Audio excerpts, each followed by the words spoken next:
सुनते हैं जया एकादशी की व्रत कथा। हिंदू धर्म में एकादशी व्रत का बहुत महत्वपूर्ण स्थान है। जया एकादशी के दिन पालनहार भगवान विष्णु और माँ लक्ष्मी की पूजा और व्रत किया जाता है। साधक इस दिन व्रत रखते हैं और उनसे सुख शांति का आशीर्वाद मांगते हैं। मान्यता है कि जया एकादशी व्रत में कथा का पाठ करने या सुनने से पूजा सफल होती है और घर में खुशियों का आगमन होता है।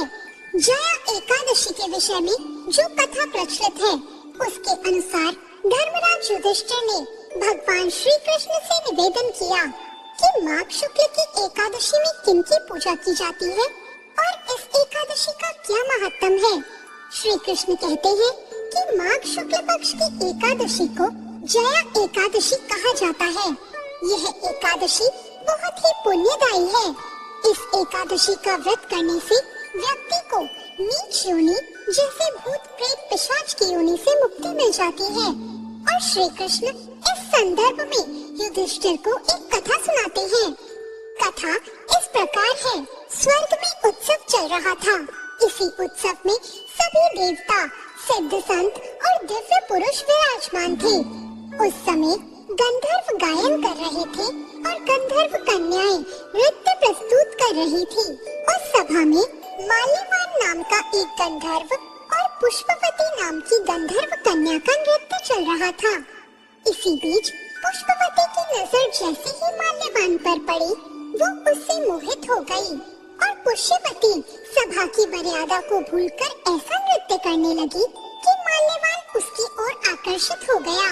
और माल्यवान उस गंधर्व कन्या का आकर्षण देखकर अपना सुध-बुध खो बैठा और गायन की मर्यादा से भटककर, जिससे उसके सुर ताल ने उसका साथ छोड़ दिया।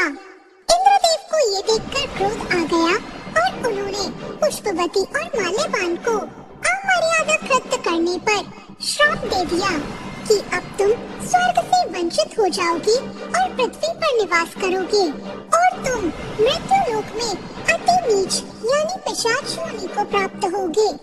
इस श्राप से तत्काल ही वो दोनों पिशाच बन गए और हिमालय पर्वत पर एक वृक्ष के नीचे दोनों का निवास बन गया। यहाँ पिशाच योनि पर इन्होंने बहुत ही ज्यादा कष्ट भोगा।